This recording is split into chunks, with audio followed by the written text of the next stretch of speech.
So thanks for joining, everyone. So I am going to talk a little bit about positioning and introduce our new guideline as well, which is coming out imminently. So specifically, we'll talk about positioning for preterm infants, but also a brief slide on those with abnormal neurology as well. So the term babies that we often get that might have some difficulties with positioning as well.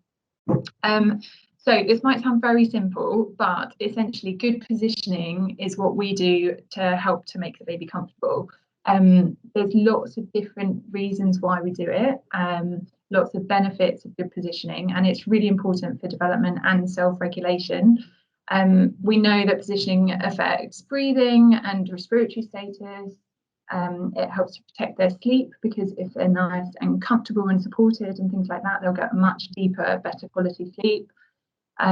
We know that bone density is improved with good positioning, so obviously weight bearing will affect growth of bone and things. So if you have a nice variety of positions, it helps with their bone density, digestion and blood flow and things like that, and general reducing energy consumption as well, because if the baby is unsettled and unsupported, they're going to be doing lots of frantic movements, and that's going to affect their energy consumption, which therefore may impact on their growth as well. And then in terms of musculoskeletal deformities, I'll go into a bit more detail about that in a bit.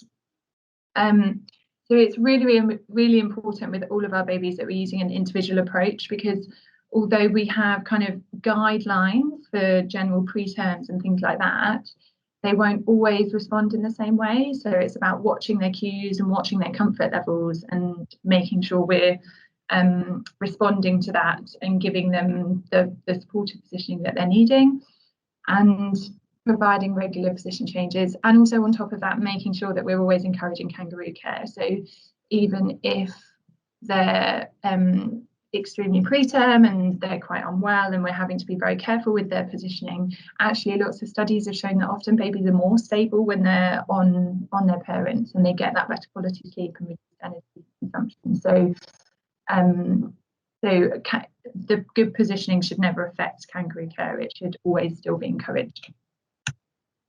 So just a little bit about the preterm motor system. I'm sure you all know this already, but it does link in with why we're doing appropriate positioning. So obviously we know that preterms have very low muscle tone, so they're generally very floppy and can't move against gravity. So without good supportive positioning, they'll be in very extended postures and very abducted, like in the picture. They then get shortening of their posterior muscles, so shortening of the muscles in their lat dorsi and trapezius, and they can get shortening around their hips as well. And if that persists, that can actually affect them later on in life. So it can cause toe walking, and it can cause difficulties with their posture. We also know that it will affect their skulls. They get lots of craniofacial flattening, and we can get different head shapes and things like that. As we know, in utero, babies will develop flexion over time. So at 28 weeks, they haven't really developed any flexor tone yet. So if for our very extremely preterm babies that are born before 28 weeks, they haven't actually had that opportunity to develop the flexor tone, and then they come out of utero and there's lots of gravity and things like that that are affecting them. So they're going to be more and more extended. So over the last trimester, they start to get a bit more flexion, and they'll do things like pushing against the wall of the uterus, and almost like a little mini gym. So you can really see the difference between our term babies that are born all tucked up and they've run out of space and they've got that really nice flexor tone that's developed, but versus our preterm babies that are at term, because they haven't had that opportunity to develop that tone, because while they've been developing it out of utero, they are kind of coming into effects of gravity and things. So they obviously have very poor control of movement, so they do much larger, kind of more frantic movements, and they're often quite jerky, uncoordinated. The reason for that is because they don't have that central control and that nice kind of stability in their trunk, which you need in order to do nice, smooth movements. and they've got very long levers. So because they're doing these frantic movements, they're using lots and lots of energy. And when they start to do the frantic movements, it can stress them out even more. And often you'll see if there's a preterm baby that has no support around them, they'll do this big stretch out, and then they'll roll themselves over, and then they'll get stuck in the position, then they'll stretch out again, they'll roll to the opposite side. And you can just see them kind of really looking for those boundaries and really trying to search for some support. And once they've got some boundaries, and once you give them that containment, they'll have a much calmer, deeper sleep, and they'll settle down really nicely. So it really does impact on their state. The other thing that they need is, in order for them to be able to self-soothe and calm themselves, they need to be able to do things like getting their hand to their mouth. If they're in a position where their arms are down by the side of their trunk and they actually can't flex their arms up, or they can't get their hand towards their mouth, that's going to affect their ability to try and soothe themselves, and it will make them more stressed. And they also, because they've got general poor regulation as well, they have this all or nothing response to lots of environmental changes, so light and noise and things like that. So they'll get extremely stressed, and they can it actually comes across as a pain response for the babies. So they kind of exhaust themselves, and sometimes they'll end up shutting down. So putting all of these into a group, it's just really, really important that we are giving them that really nice support, because it's going to impact on their stability as a baby, as well as their onward development. So in terms of musculoskeletal deformities that they can get, so I've already mentioned they can get flattened heads, and I think I've got a picture on the next slide as to the different types of head shapes that we can get. They get very retracted shoulders, poor midline awareness, because of all of that, because they struggle with the flexor pattern and struggle with coming towards midline, that can then impact on their development. So it means when they start to want to learn to roll and things, they can't quite bring their hands to midline, and they can't reach across midline, which will help them to roll. It will then affect things like tummy time and whether they have the ability to start crawling and walking. So it does have onward effects as well. It's not just what we're doing on the neonatal unit and then won't affect them, because they do get that kind of ongoing shortening and lengthening of their muscle groups, which can lead to weakness as well. These are the types of head shapes that we can see. So we've got nice normal head shape on the left, and then plagioccephaly is generally very common in babies anyway. An element of plagioccephaly, they might have a little bit of flattening on one side and a little bit of a head turn preference. As long as they are turning their head equally side to side, it's not necessarily a problem, and it's something that they should grow out of. Brachycephaly tends to be our bigger kind of post-term babies, often the ones that are just left on their backs a lot and don't get to spend time in tummy time in different positions. And then our preterms tend to get our scaphocephalic head shapes, and that's mainly because they don't have the muscle control in their necks to maintain their head in midline. So because they are more floppy, they'll just rest with their head to the side if it's not well supported in the middle, and then as each time they have position changes, their head will be turned to one side and they'll get flatter and flatter. The other thing is, because we do lots of alternate side lying as well, they tend to spend lots of time with their head on the side, and also prone positioning for those ones that are really sick for chest reasons. And again, their head is on the side. So lots of our preterms end up with scaphocephaly. And the best way to try and prevent that is to use a pillow, which I'll show you in a minute, and I'm sure you guys have already seen. But also when they are spending time in supine, making sure their head is very much in midline, and you can mould the pillow to try and support it in position. So we've got a new guideline that has been completed and it's been locally approved. Just need to go through the final little bit to actually get it out, so everyone can take a look at that. Basically talks about how we can help with positioning. So the core principles, so I've already talked about trying to encourage flexion, encourage midline awareness, that will help with promoting normal movement and posture. and encouraging symmetry as well. And what we're not trying to do is hold them in a position that means they can't move at all, because we just want nice supportive positioning to give them that support and allow them to then move themselves within a normal kind of a range of normal movement, rather than strapping them down and not allowing them to move at all.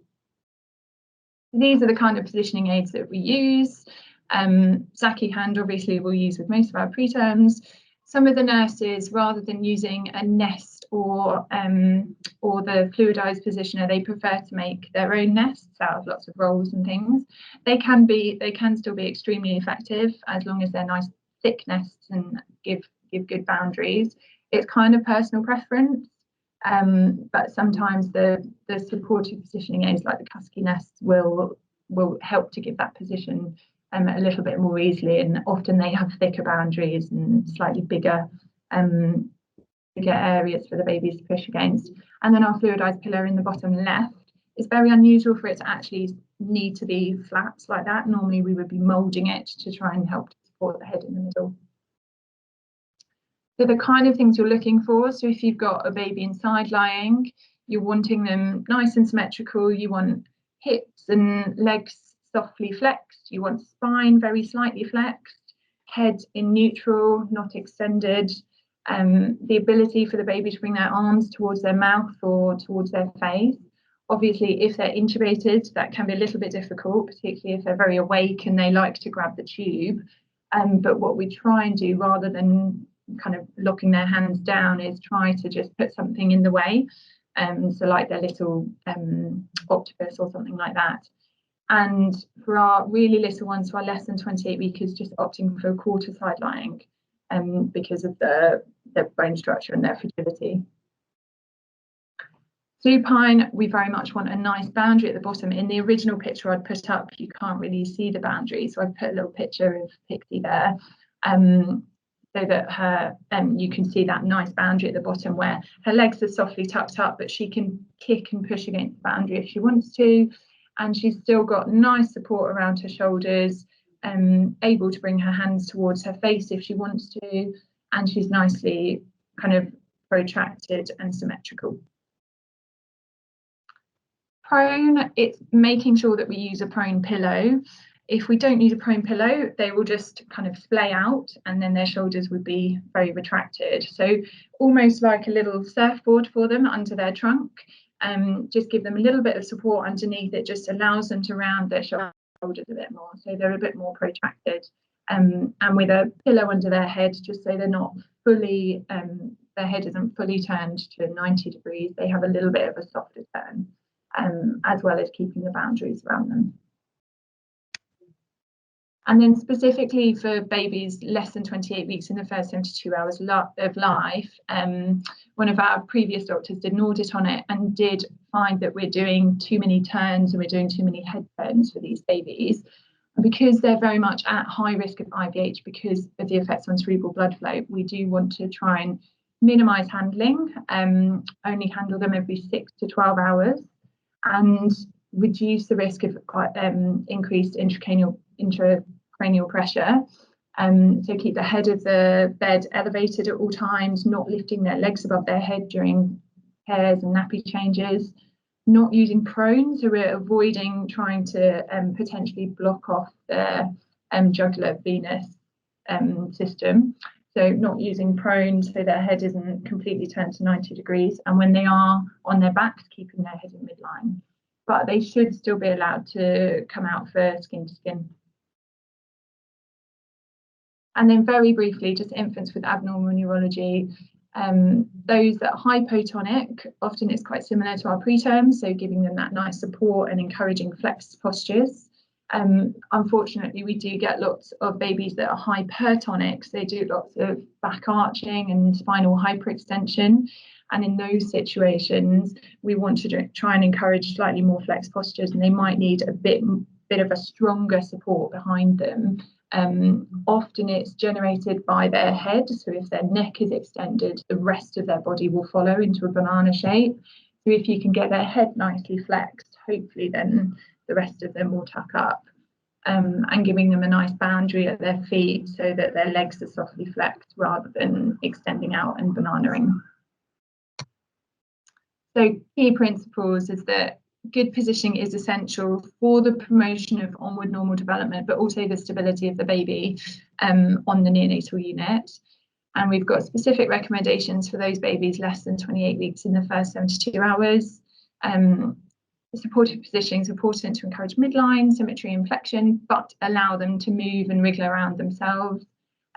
We do need to think about timing of interventions as well, so making sure we're protecting their sleep if we can.